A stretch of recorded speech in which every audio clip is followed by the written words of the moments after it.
마태복음 1장 18절서부터 25절까지예요. 18절 제가 읽겠습니다. 예수 그리스도의 나심은 예수 그리스도가 태어났답니다.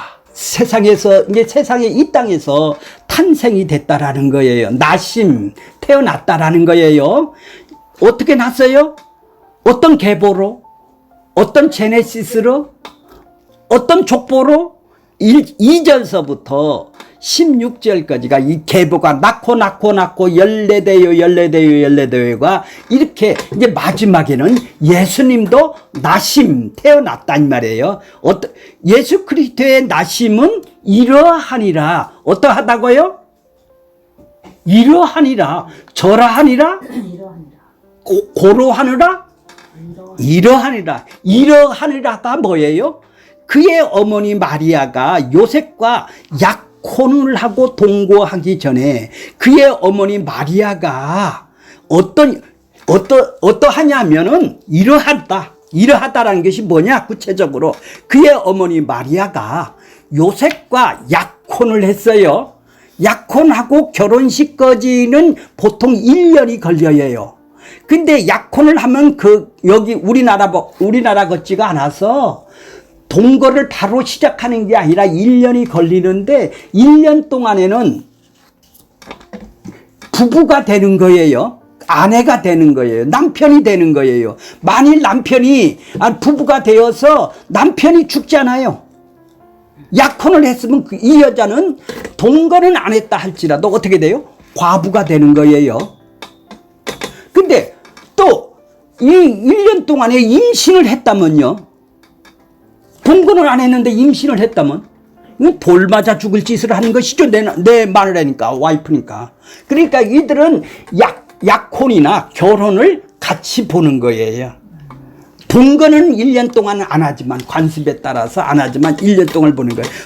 그러니까 거기 약혼하고 동거하기 전에 이해가 가세요? 장기 전에 뭘로 잉태한 것이 뭘로? 성령으로 잉태했대요. 성령으로 잉태했다라는 거예요. 예수님은 왜 성령으로 잉태하셔야만 되나요? 남편으로부터 태어나지 않아야 되는 것이죠. 왜요? 죄가 거룩한. 죄성을 갖고 태어나지 않아야 되니까. 이해가 해지죠? 죄성이 없어야 죄인을 구원할 거 아니에요. 그렇죠? 죄성이 없어야 죄인을 구원하니까 남자로 태어나면 안 되는 것이죠. 근데 그렇게 약속을 해주셨죠. 창세기 3장 15절에 여자의 후손으로 너의 머리를 깰 것이라고 약속을 해주셨죠.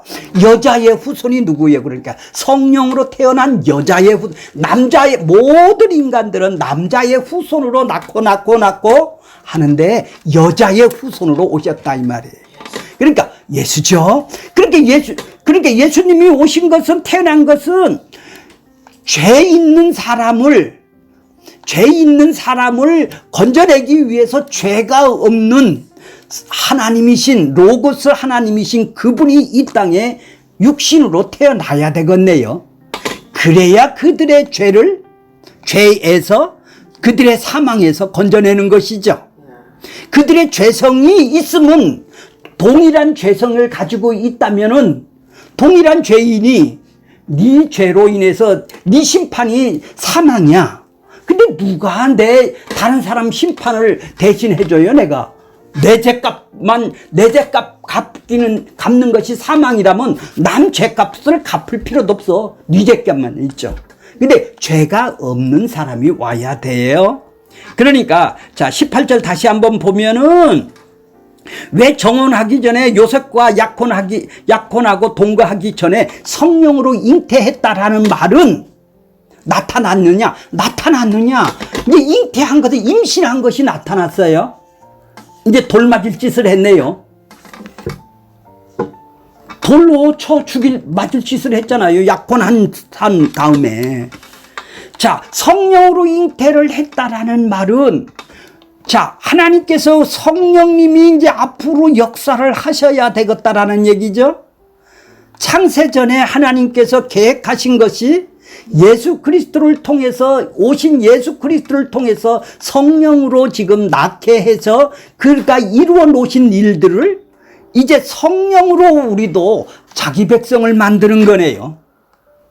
성령으로 우리를 다시 한번 태어나야 허물과 죄로 죽었던 너희를 살리셨도다. 살려놔야 성령으로 우리를 거듭나게 해야 구원을 받아야 생명이 있게 해야 우리가 이제 성령 하나님이 이제 등장을 하시네요.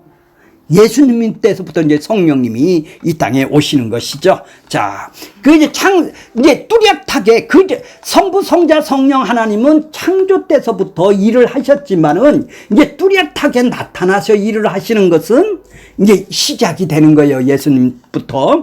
자, 19절 보세요. 그의 남편 요셉은 어떤 사람이라? 의로운 사람이라. 의롭다라는 것은 뭐예요? 율법을 철저히 지키는 사람이다 이 말이에요. 공의로운 사람이란 말이에요. 정의로운 사람이란 말이에요. 율법을 잘 지키는 사람이다 이 말이에요. 자, 율법을 잘 지키는 사람은 또 사랑도 또 하나님의 사랑을 또 갖고 있는 사람이죠. 율법은 지키되 사랑도 갖고 있는 사람이죠. 그걸 보고 의로운 사람이라. 그는 드러내지 아니하고 어떻게 해요? 드러내지 아니하고 이 임신한 사실을 어떻게 해요? 돌 맞아 죽을 돌로 쳐도 당연하죠. 당연히 그렇게 해도 상관이 없죠. 그런 이제 가만히 끊고자 하는 것은 왜 그런 거예요?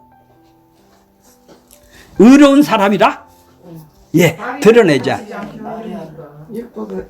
예, 율법으로 하는 게 아니라 지금 사랑으로 그들을 용서를 해주는 것이네요. 그렇죠? 율법과, 그렇게 율법을 잘 지키는 사람이라면 그 안에 사랑이 더 많은 것이죠. 자, 20절 보세요. 이 일을 생각할 때 무슨 일을 생각하고 있어요, 지금? 이 일을 생각할 때, 요셉이 이 일을 생각할 때 가슴을 치죠. 자기 와이프가 지금 다른 남자하고 임신을 했는지 지금 배가 불러온다 이 말이에요. 성령이 잉태했다라는 것은 꿈에도 생각 못할 거 아니에요. 얼마나 분하고 얼마나 괴로웠겠어. 우리 같으면 가만히 있겠어. 이혼하는 게 아니라 돌 맞아 죽으면 최저는 보복을 하겠죠. 이 일을 생각할 때 너무나도 괴로웠던 것이죠. 이거 어떻게 해야 될 거야, 이거. 괴로웠던 것인데, 주의 사자라는 것은 성령 하나님께서 이제 개입을 하세요. 현몽이라는 것은 꿈입니다.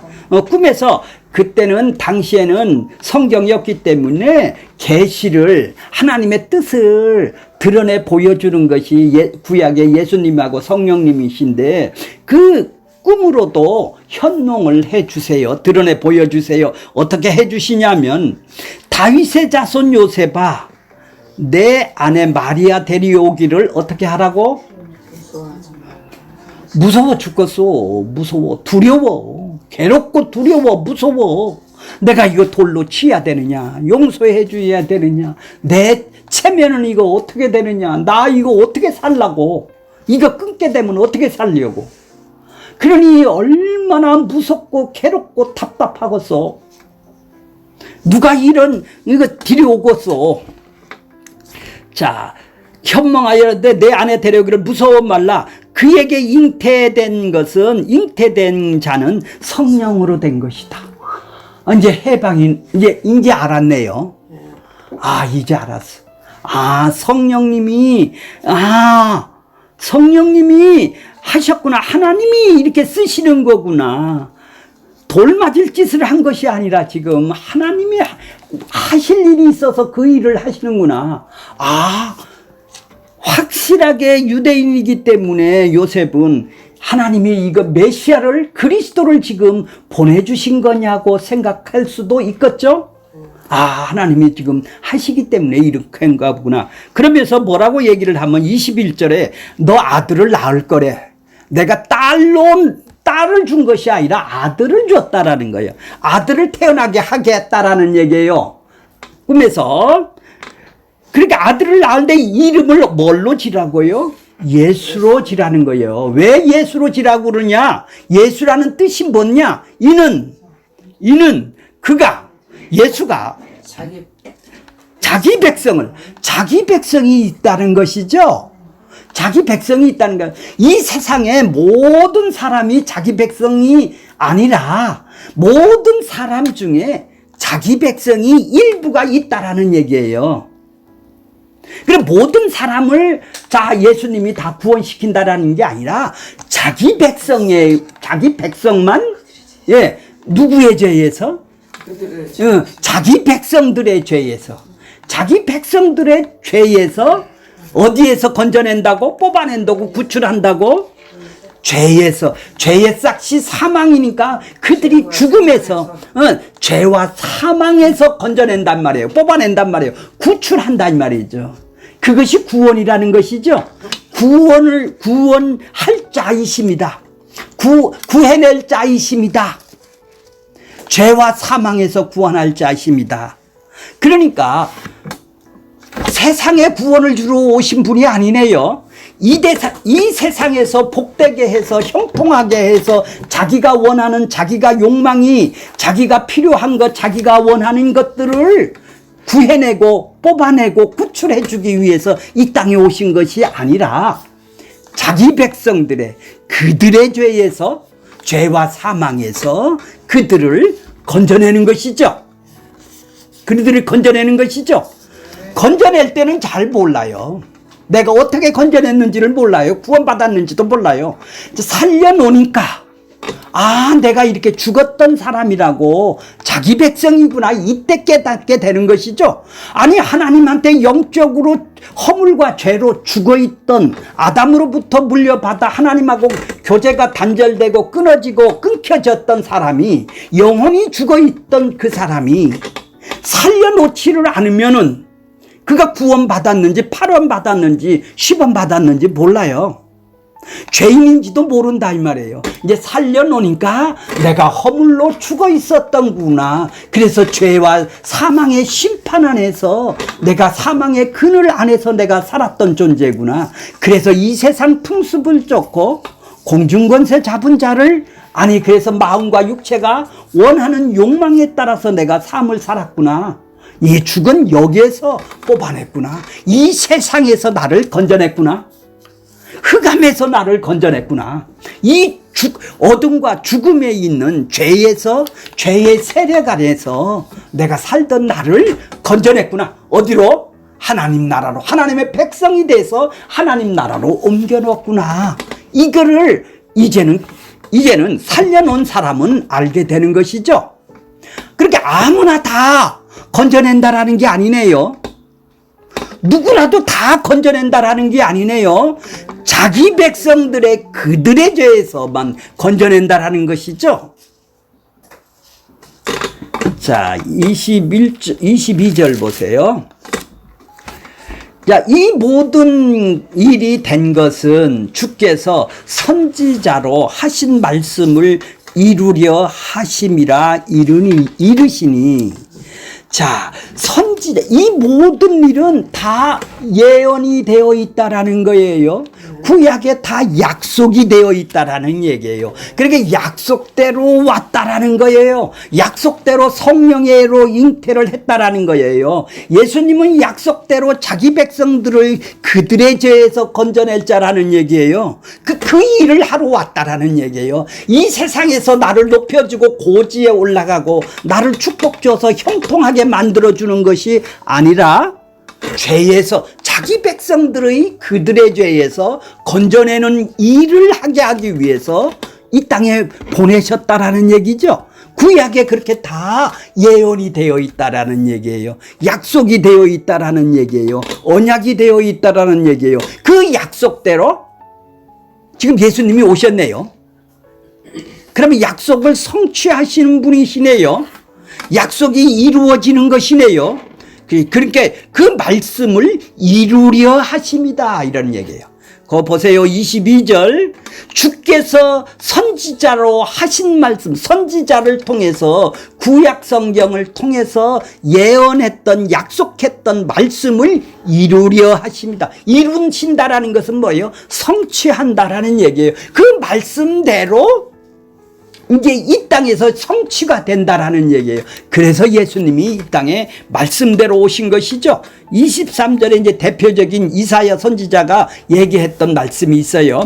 보라, 처녀가 잉태하여 아들을 낳을 것이요 그의 이름을 임마누엘 하리라 하셨으니 이를 번역한 즉 어떻게 된다고요? 하나님이 우리와 함께 계시다.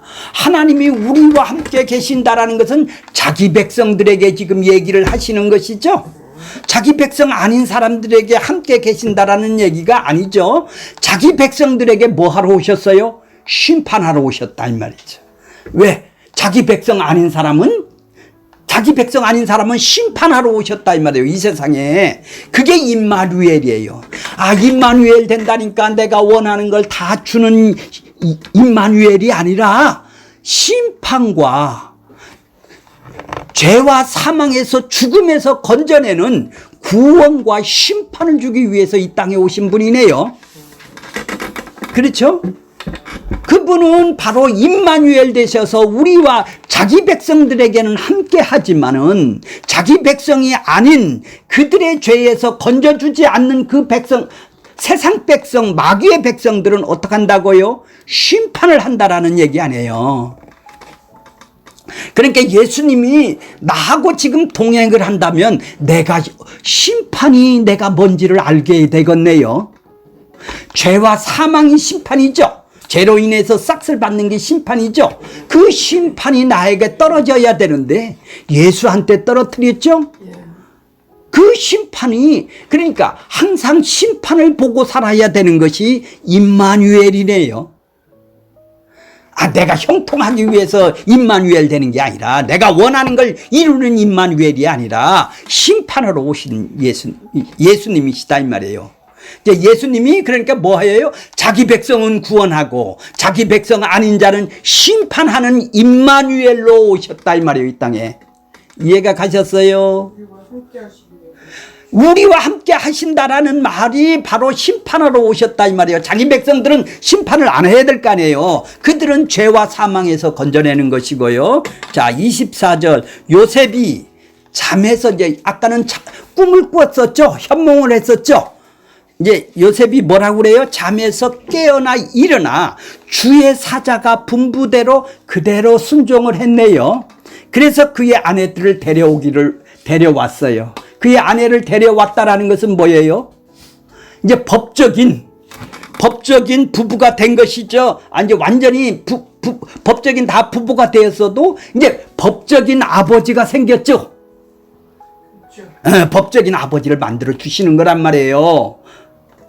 자, 그리고 25절. 아들을 낳기까지 동침하지 아니하느니 낳음에 이름을 예수라 하니라. 그렇게 실천을 하신 것이죠. 자, 이제 원고로 보겠습니다.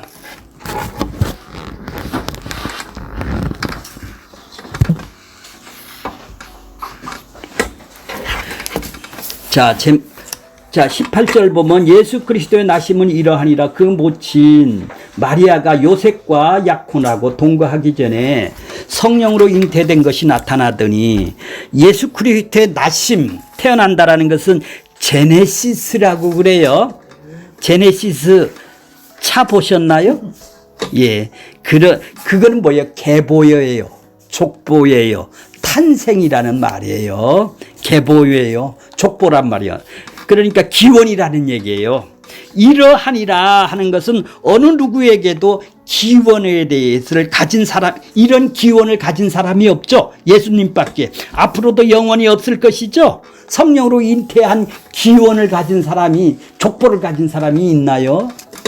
자, 예수 그리스도가 세상에 어떻게 나셨는가를 밝히는 것이 아니라 예수 그리스도의 나심은 사람들의 태어남과 근본적으로 어떻다고요? 다르다라는 것을 말하기 위한 구분을 지금 하시는 거예요. 마태복음 1장서부터 12절서부터 16절까지 족보를 14대요 이렇게 구분을 사람들이 다 나았다고 얘기를 하셨어요. 사람이 태어남은 죽음을 벗어날 수가 없죠. 인간은 태어나면 모두 다 죽지 않습니까? 왜 그래요? 왜 영원히 못 살아요? 창세기 2장 17절 보세요. 선악을 알게 하는 나무의 실과를 먹지 말라. 네가 먹는 날에는 정녕 죽음이 온다 이 말이에요. 죽음이 온단 말이에요. 그래서 영원히 살아야 될 우리들이 죽음이 왔다 이 말이에요. 하나님한테서 끊어지고 육신도 죽음이 온 것을 보고 죽는다고 지금 얘기해서 이거 따먹으면 죽는다. 아담이 따먹었으니까 영혼도 죽고 하나님 관계도 끊어지고 육신도 100년 동안 살다가 죽습니다. 이건 다 뭐예요? 죄의 저주죠.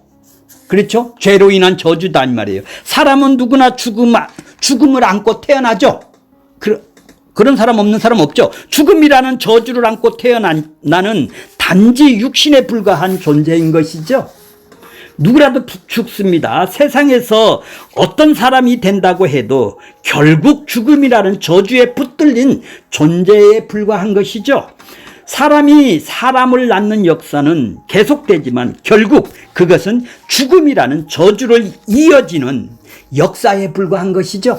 죽음과 죽음이 2000년 동안 이어지는 거예요. 그런데 이러한 죽음의 역사 속에서 하나님은 그 저주에서 벗어날 길을 계획하셨고 그 계획을 언약이라는 약속이라는 방식으로 세상에 나타나셨어요. 그 약속의 성취가 예수 그리스도가 오신 것입니다. 사람이 사람을 낳는 세상에 성령으로 나신 예수님이 오신 것이죠.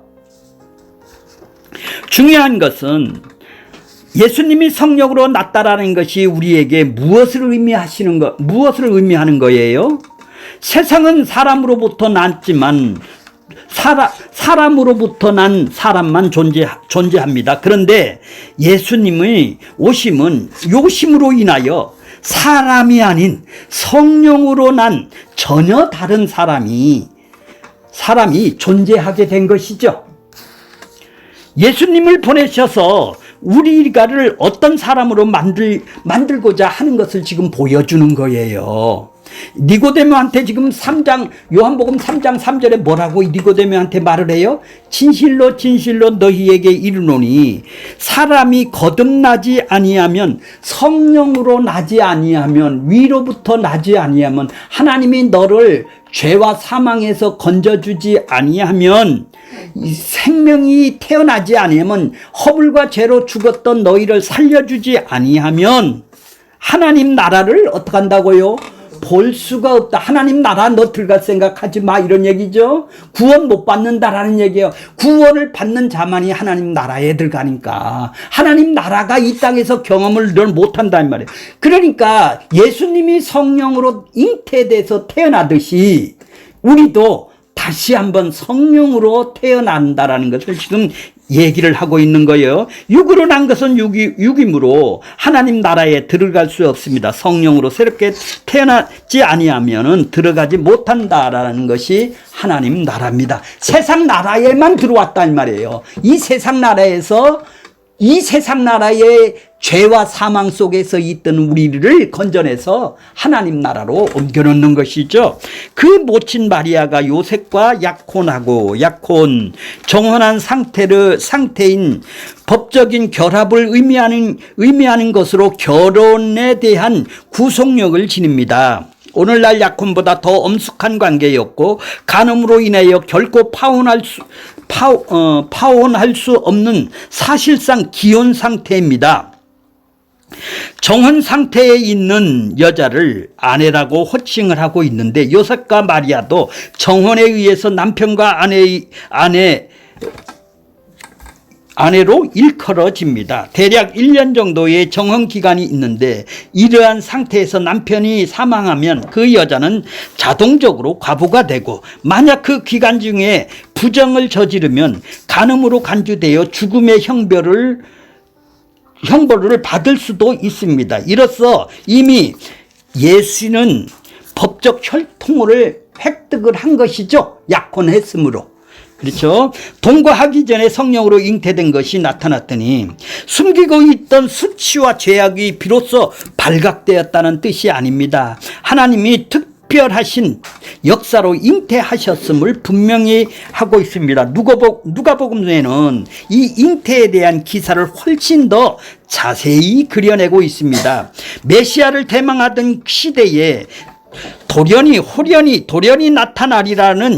나타나리라고 기대했던 지극히 높으신 자, 곧 여호와의 권능이 성령 안에서 기적적으로 마리아를 잉태시켰던 것입니다. 하나님께서 당신의 아들을 이 세상의 구원자로 보내시면서 인간의 어머니를 주셨지만 아버지는 주시지 않았습니다. 결국 그분은 하나님의 아들이시며 동시에 어떤 사람이라고요? 인간의 아들이 되는 것이죠.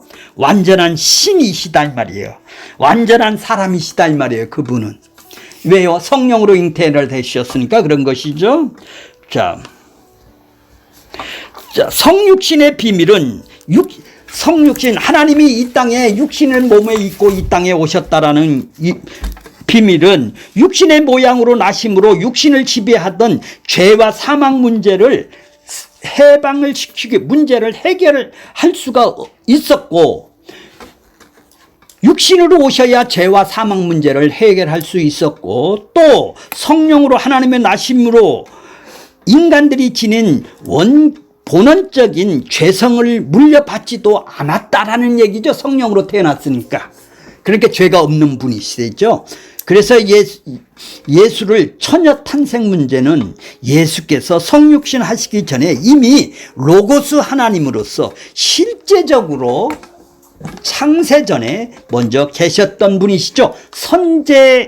선제적으로 선제하셨던 분이라는 얘기. 선제라는 것은 뭐예요? 미리 존재하셨던 분이십니다. 예수의 성육신은 모든 신앙인들의 마음의 근거요, 출발점이 되는 거네요. 자, 그의 남편 요셉은 의로운 사람이라 그를 드러내지 아니하고 가만히 끊고자 하나 요셉은 약혼식에 의한 남편으로서의 권리를 행사하려 했습니다. 의로운 디카오스입니다. 곧은 공정한, 청렴결백한, 불의를 굴하지 않고 흔들림이 없는 상태를 말하는 것이죠. 지칭해요. 그는 공의롭고 강직한 성격의 소유자로 율법에 따른 하나님의 명령을 쫓아 살고자 했던 사람입니다.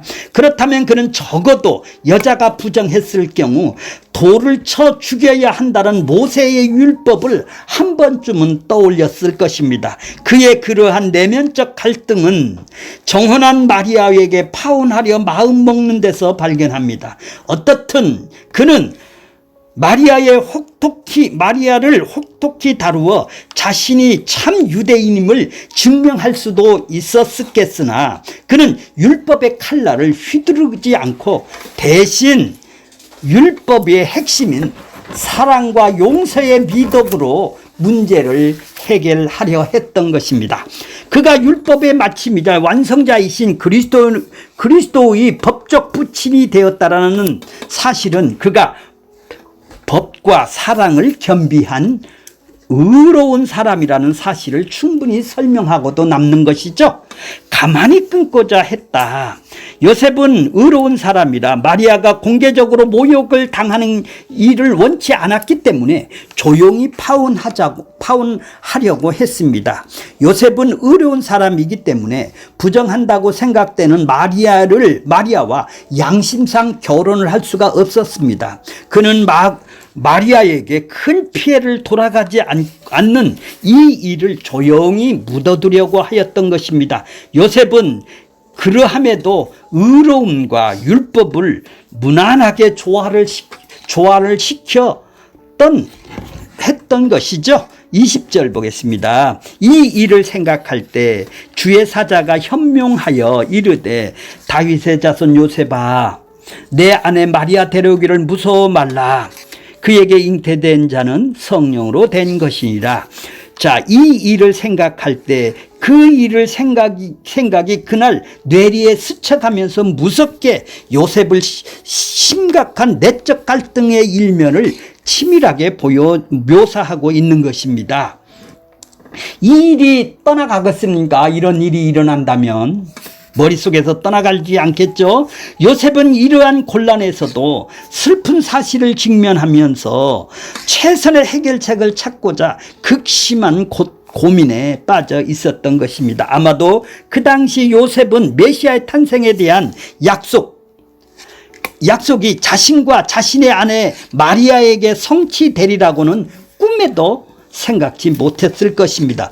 그때 바로 주의 사자가 현몽하여, 주의 사자는 마리아에게 잉태 소식을 고주해 준 천사 가브리엘로 짐작이 됩니다. 누가복음에 보면 하나님께서 이제 인간의 역사를 깊이 관여하고자 하시는 그 계획을 당신의 메신저를 대화를 통해서 요셉에게 밝히 드러내는 것입니다. 한편 꿈은 하나님께서 당신의 뜻을 인간에게 전달하는 한 방법으로서 성경이 완성되기 이전에 간혹 사용되었습니다.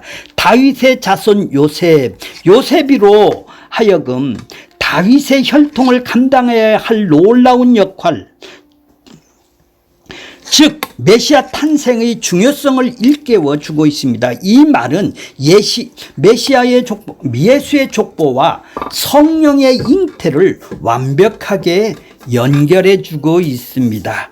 무서워 말라, 두려워 말라, 그가 주저했다라는 의미가 내포되어 있죠. 마리아가 데려오기를 결코 주저하거나 망설이지 말라. 천사가 요셉에게 이미 시작한 약혼을 완성시킬 것을 지시하면서 그로 인해서 받게 될 죄책이나 비난을 개의치 말라고 당부하는 것입니다. 왜냐하면 마리아의 잉태는 음행으로 인한 불결한 잉태가 아니라 성령으로 말미암아 거룩한 잉태이기 때문에 그런 것입니다. 물론 이 말은 요셉이 완전히 이해했을 리는 만무하지만 평범한 유대 신앙인이었던 요셉에게 성령의 언급은 그로 하여금 예수의 출생의 비밀을 이해하고 인간적인 고민과 갈등과 두려움과 의심을 벗어나게 했던 것은 분명하죠.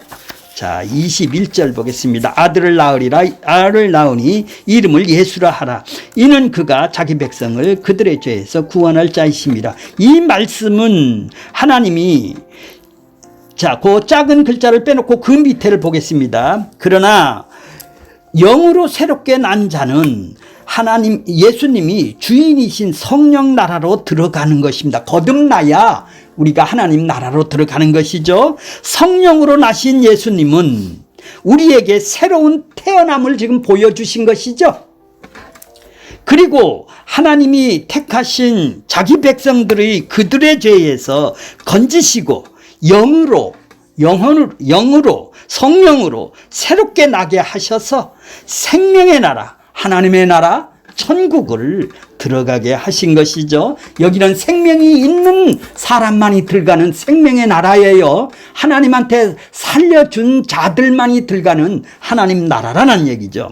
이러한 하나님의 일 앞에서 우리가 달리 구하고 소원할 것이 있겠습니까? 하나님은 육신으로 태어난 우리에게 가장 존귀한 것으로 이미 살려놨고 죄와 허물에서 건져내서 구원을 이미 주셨기 때문인 것입니다.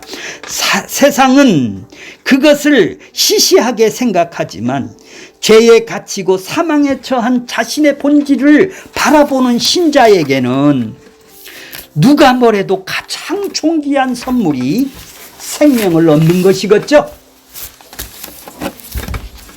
이러한 선물을 주어져 있는데 오히려 세상 것이 시시하게 여겨져야 당연한 것이 아니겠습니까? 성령이 오셨다라는 것은 무슨 뜻입니까? 성령이 나신 예수님처럼 우리도 영으로 새롭게 나게 하셔서 이제는 예수 안에서 그리스도의 모든 것을 누리고 살아가는 사람이 되었다라는 얘기죠.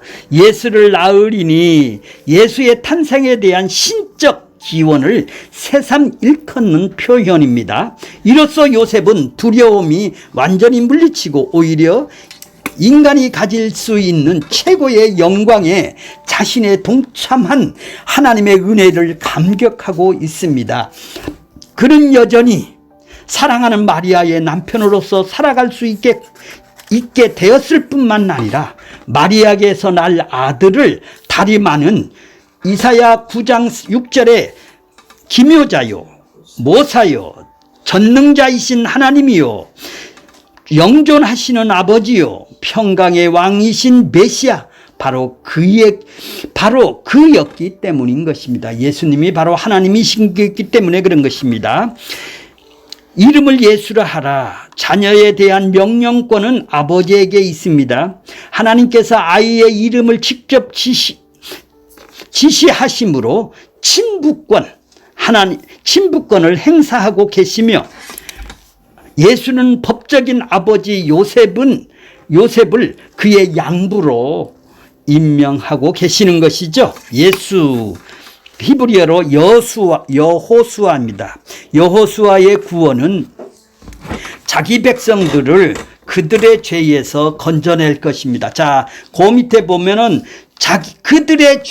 그들의 죄에서 구원할 죄라고 거기 써 있죠. 중간에 보면요.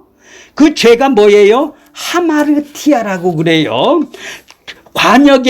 화살이 관역에 빗나간 것을 의미로 하나님의 뜻에 인간의 생각, 마음, 행동이 인간의 마음이 화살이에요. 하나님의 마음이 관역이고요. 인간의 의지, 행동이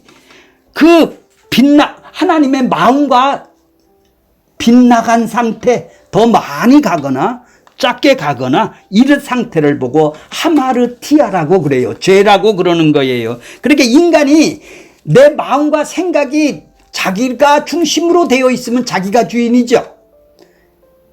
이 내 마음과 생각이 뜻이 화살이 되어서 하나님 마음에 꽂혀지면 어떻게 되죠? 하나님과 일치가 되는 것이죠. 이게 천국을 사는 것이고 하나님 나라예요. 우리의 마음과 생각과 뜻이 이제는 하나님 나라에서 그분의 통치를 받고 살아가는 백성이 되었다라는 것이죠. 자, 그러니까 그들은 정치적인 메시아를 지금 바라고 있지만 예수님은 지금 뭐 때문에 오셨다고요? 그들의 죄에서 건지시기 이 땅에 오셨다라는 거예요. 그들이 원하는 것은 뭐예요? 이 땅에 잘되고 이 땅에서 풍성하고 로마로부터 해방을 해줄 아주 힘있는 정치적인 메시아관을 가지고 있습니다. 유대인들은 메시아가 그의 백성을 구원하기 위하여 자기 목숨을 대속물로 보내준다라는 것은 생각지도 않고 있어요. 왜요?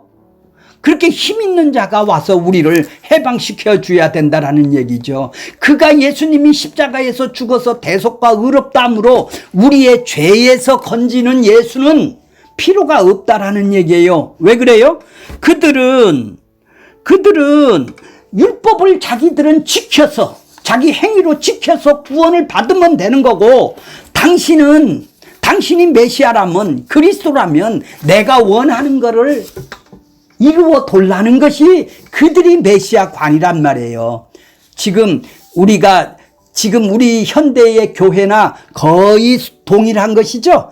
구원은 내가 노력해서 받을 테니까 열심히 해서 받을 테니까 당신은 나한테 뭐를 주세요? 내가 원하는 것을 이루어 돌라는 거예요. 그게 정치적인 메시아고 사회적인 메시아고 그게 국가적인 메시아고 그러니 이 세상 나라의 메시아란 말이에요. 그러니까 이 세상 나라의 메시아를 돌라는 거예요. 이 세상에서 더 잘 되는 메시아를 돌라는 거예요. 하나님 나라의 메시아가 오면 하나님 나라의 메시아는 뭐죠? 그리스도는 뭐죠? 자기 그들의 죄에서 건져내는 것이 하나님 나라의 백성이 되는 하나님 나라죠. 근데 세상 나라의 구원을 돌라는 것이죠. 이들은 그러니까 자기가 열심히 해서 열심히 노력을 해서 율법을 잘 지키면 자기 행위로 열심만 있으면 교회 열심만 다니면 구원은 내가 할 테니까 이 땅에 축복이나 저주 안 받게나 해 돌라는 것이 그들이 유대인들이 원했던 메시아관이에요. 그래서 그들은 메시아를 믿지를 않죠. 왜요?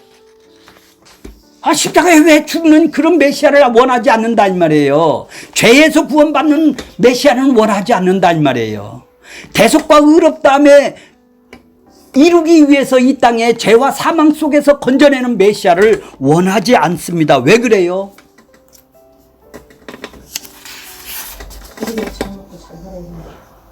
아니, 내가 열심히만 하면 구원 받는데 당신이 구원 줄 필요가 없다라는 것이죠. 내 행위만 열심히 하면 구원 준다는데 당신은 내가 원하는 것만 돌라는 거 아니에요. 그런 예수는 죄에서 건지는 예수는 안 믿겠다라는 얘기 아니에요. 지금 현대판 교회는 죄에서 건지는 죄와 사망 속에서 건져내는 예수는 하나님 나라의 예수는 안 믿겠다라는 얘기예요. 이 세상에 잘되고 못되는 이 세상에 축복 주고 저주 안 주는 이 세상에 형통한 예수를 난 돌라는 것이죠. 그런 메시아를 원하고 지금 아이고 땜 하고 지금 기도를 하고 눈물을 흘리고 있는 거예요. 자, 그러니까 구원이라는 말은 조소라는 말이에요. 히브리어로 헬라어로. 자, 육체적인 위험, 질병, 죽음으로부터 구원을 의미할 수 있으나 보다 본질적인 구원인 죄악으로부터, 죄와 사망에서부터 완전한 구원, 그래야 하나님 나라에 들어가는 것이죠. 여기 잠깐만요. 소조라고. 무원 옆에 소조라고요. 소조가 저게 헬라어야, 헬라어. 아까 조소라고. 조소라고 그랬어요. 죄송해요. 아이고, 조소라고 그랬어요. 예, 소조입니다. 그러니까 성경에도 있긴 있어요. 질병도 고쳐주는 구원도 있고 뭐도 고쳐주세요. 그것은 오병이어 기적을 왜 행해 주셨다고 하셨나요? 예수가 누군지, 죄에서 사망에서 건져낼 예수가 누군지를 표적으로 보여준 것이죠. 하나님 나라, 바로 내가 창조주야. 내가 말 한마디면은 다 이루어져. 내가 세상을 이 땅에 말씀으로 창조했듯이 내 말씀 한마디면 다 이루어지는 것을 보여준다면 그분은 하나님이신 그분이 이 땅에 오셨네요. 그래서 하나님의 아들로, 하나님의 아들이 누구냐? 바로 예수다. 그분이다. 그분이 왜 오셨느냐? 바로 이 땅에 이렇게 기적을 일으켜서 오병이어 기적을 일으켜서 티밥을 튀겨서 뻥튀기 해줘서 자기 욕망을 채워주는 것이 아니라 죄와 사망에서 건져내기 위해서 이 땅에 자기 백성들을 그들의 죄에서 어떻게 했어? 구원할 자, 건져낼 자. 그분이 이 땅에 오신 거예요. 그분으로 오신 것이죠. 자, 22절 보겠습니다. 22절. 자, 이 모든 일 된 것은 주께서 선지자로 하신 말씀을 이루려 하심이라 이르시니 모든 일이 뭐예요? 직접적으로 성령을 통한 마리아 수태고지 관련된 모든 사건을 말하는 것이나 간접적으로는 그리스도에 대한 구약의 모든 예언, 구약의 모든 언약, 구약의 모든 약속, 그것을 성취의 역사를 지금 포괄하고 있는 의미예요. 자, 23절. 보라, 처녀가 잉태하여 아들을 낳을 것이요 그 이름을 뭐라고 그러라? 임마누엘이라고 하리라 하셨으니, 이를 번역한든 하나님이 우리와 함께 계시다 함이라. 임마누엘은 함께라는 말이에요. 뜻을 히브리어로 임이라고 그래요. 임, 함께라는 임입니다. 히브리어로. 우리와라는 뜻은 마누라는 뜻이에요. 하나님이라는 것은 엘요. 마누엘, 임마누엘. 그래서 하나님이 우리 이것을 결합한 형태로 하나님의 아들 그리스도가 메시아와 예수가 되실 뿐만 아니라 그분이 죄악으로 인한 절망 가운데 있는 인류를 자기 백성들을 구원하기 위해서 친히 이 땅에 내려오신 하나님, 곧 하나님이 우리와 함께 계신 분이심을 강조하는 호칭을 보고 임마누엘이라고 그래요. 임마누엘 이름은 이사야서 7장 14절에 그러므로 주께서 친히 징조로 너희에게 주실 것이라. 보라, 처녀가 잉태하여 아들을 낳을 것이요 그 이름을 임마누엘 하리라. 이 말씀이 어디에서 나왔는지 좀 볼게요. 이사야 선지자 이 말씀을 배경으로 이 예언의 말은 유다는 남왕국이에요. 북왕국이 아니고 남왕국을 보고 유다라고 그래요. 유다는 남왕국, 북왕국이 있고, 자, 유다의 아하스 왕에게 이사야 선지자가 한 것입니다. 그 배경은 유다 남왕국이 북이스라엘과 아람 연합군에 의해 침략의 위험을 받고 있어요.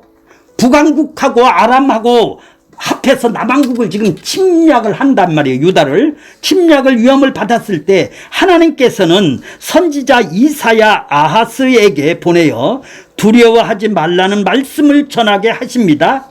하나님은 다윗의 약속을 하셨고 다윗에게 약속을 하셨고 그 약속으로 인해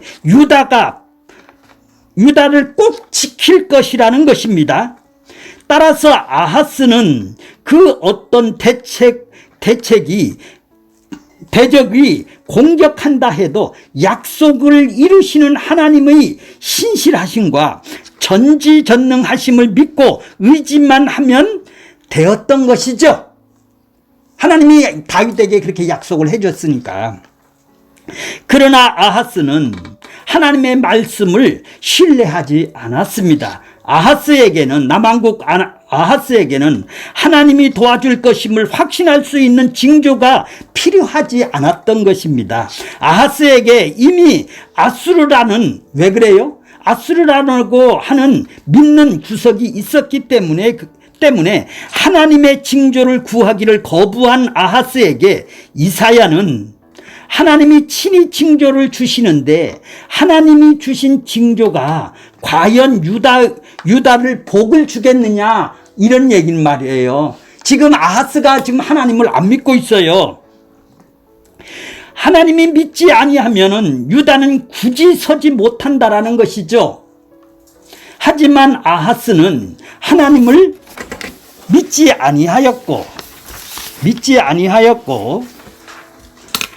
아수르라는 힘을 믿음으로 하나님을 믿고 의지한다는 의미의 징조를 구하는 것을 지금 거부를 하고 있는 거예요. 이사야 선지자를 통해서 징조를 구하라. 그럼 주겠다 이랬는데 그러한 아하스에게 주어질 것은 하나님의 말씀으로 심판인 것입니다. 따라서 하나님이 직접 주신 징조는 임마누엘이라는 이름을 아들을 등장하는 것으로 심판의 의미를 지금 임마누엘이라는 심판의 의미를 지금 담고 있는 거예요. 그래서 가짜 신자는 자기를 복주시는 하나님을 생각할 뿐 심판하시는 하나님을 생각을 하질 않아요. 이 가짜 신자들은 자신이 심판하기 위해 예수님이 오셨다라는 것에 대해서는 이해하지를 못하는 거예요. 그것은 사랑과 긍휼과 자비의 하나님이 아니라는 것입니다라는 거예요. 자기가 생각하는 하나님은 사랑의 하나님이라 우리를 심판 안 한다라는 얘기죠. 그래서 임마누엘을 자신을 도우시고 복 주시기 위한 것으로만 지금 생각을 하고 있는 거예요. 하나님이 함께 하시는 이유와 목적이 하나님을 믿는 사람들은 복주고 이 세상의 삶을 도와주기 위한 것이라고 지금 믿고 있는 거예요. 그들은 이것이 자기를 부인하지 못하고 자기를 존재에만 관심을 두고 살아가는 사람들이 생각하는 하나님이시죠. 자기의 복주는 하나님만 생각을 한단 말이에요. 그리고 이러한 하나님은 하나님이 아니라는 것을 지금 증명하기 위해, 니들이 생각하는 그런 하나님은 하나님이 아니다, 이것을 알게 하기 위해서 임마누엘 예수가 오심으로 지금 증거를 하고 있다는 얘기죠. 하나님이 가슴속에 품가 아니라 품고 있는 자기 하나님은 기껏해야 수신 정도라는 거예요. 우리 인간들은 다른 사람이 아닌 나를 위한 존재로 하나님이 이를 원하시기에 원하는 것이야말로 수호신의 범주에서 벗어나지 않습니다. 이처럼 하나님은 수호신 개념으로 생각하는 것은 자신의 존재를 부인하기는커녕 반대로 자기 존재만큼 세상에서 굳건히 출세하기를 원하는 욕망의 흔적일 뿐이라는 것을 알아야 됩니다. 임마누엘 하나님은 신자를 세상에서 위협으로부터 지켜 보호해 주시고 소원을 이루어 주시고 도와주시는 의미로 이해하기를 우리는 아주 좋아하죠. 임마누엘, 참 좋죠. 그것은 그들의 생각하는 자기만의 하나님을 함께 하시는 것으로 이해하고 있기 때문에 그렇다 이 말이에요. 심판을 모른다 이 말이에요. 그들은 사람들이 생각하는 하나님은 죄와 구별, 심판, 약속, 생명을 위해 오신 하나님이라고 보다는 축복과 형통을 위한 하나님일 것이라고 지금 생각을 하고 믿고 있다 이 말이죠. 바로 이러한 기존의 하나님을 무너뜨리기 위해서 참된 하나님이신 예수님이 이 땅에 심판으로 오신 것이죠. 그러므로 진심으로 하나님과 함께하는 신자, 즉 하나님의 죄의 용서의 은총을 참여하는 자기 백성은 자기 생각하고 있던 자기 하나님이 무너짐을 지금 경험을 해야 된다라는 얘기예요. 자기에게 관심을 두고 살아가는 자기 또한 마땅히 심판의 대상임을 깨닫고 그 심판까지 당연한 것으로 내가 심판받아야 될 존재구나를 당연히 알아야 된다라는 얘기죠. 이러한 자만이 자기 백성이죠. 십자가의 긍휼과 자비하심이 무엇인지를 절실히 깨닫지 않겠습니까? 자, 우리 속에 사라지지 않고 늘 꿈틀거리고 있는 욕망을 발견한다면 심판하시는 하나님과 함께 하시는 하나님을 믿고 의지하기는커녕 세상의 힘을 의지하고 있는 자신을 바라보게 된다면 우리 자신은 심판을 받는 것이 마땅함을 고백하지 아니하면 안 돼요. 이러한 신자에게 예수의 오심은 말 그대로 기쁜 소식이죠. 왜? 자기가 이렇게 죄인을 알니까 여기에서 건져내신 주님을 기쁜 소식이 되는 것이죠.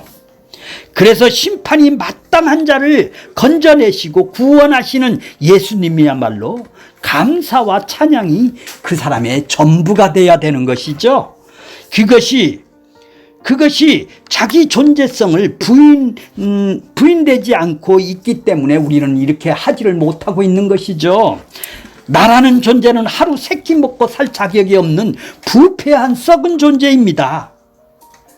세상에 이렇게 항상 뜨거운 물로 샤워를 할 수 있는 인구가 몇 프로가 된다고 그래요? 70억 인구 중에 한 5% 정도 된답니다. 항상 뜨거운 물을 쓸 수 있는 인간들. 근데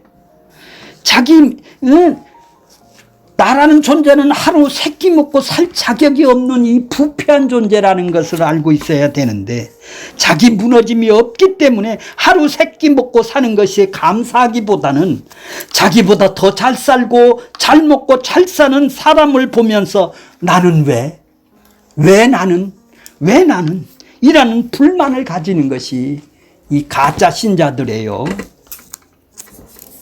우리는 바로 그런 사람이었습니다. 그래서 하나님이 늘 나를 향한 그러한 욕망을 잘라내고 무너뜨리기 위해서 하나님은 일을 하십니다. 이것이 임마누엘이네요.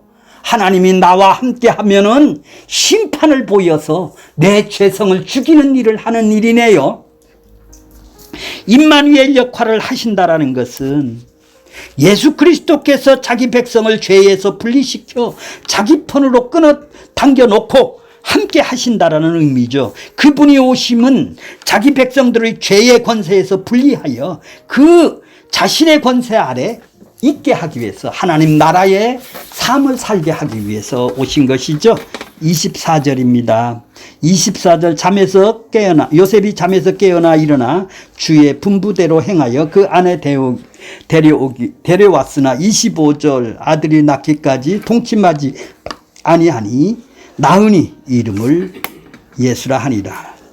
자, 동전녀 탄생의 역사적인 사실을 지금 얘기를 하는 것이죠.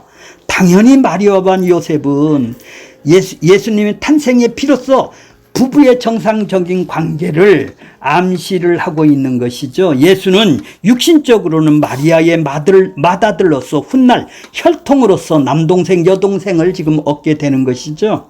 예수의 이름은 태어난 지 8일 만에 할례를 받으시면서 공식적으로 명명이 되었어요. 예수의 신부는 법적으로 요셉과 마리아의 아들로 이렇게 해서 법적인 문제가 다 해결을 해 주신 것이죠. 우리가 알 수 있는 것은 우리는 구원을 받았다면, 생명이 살아났다면 심판하시는 임마누엘 하나님을 나하고 지금 내 심판을 볼 수 있는 사람이 되어야 된다라는 것이죠.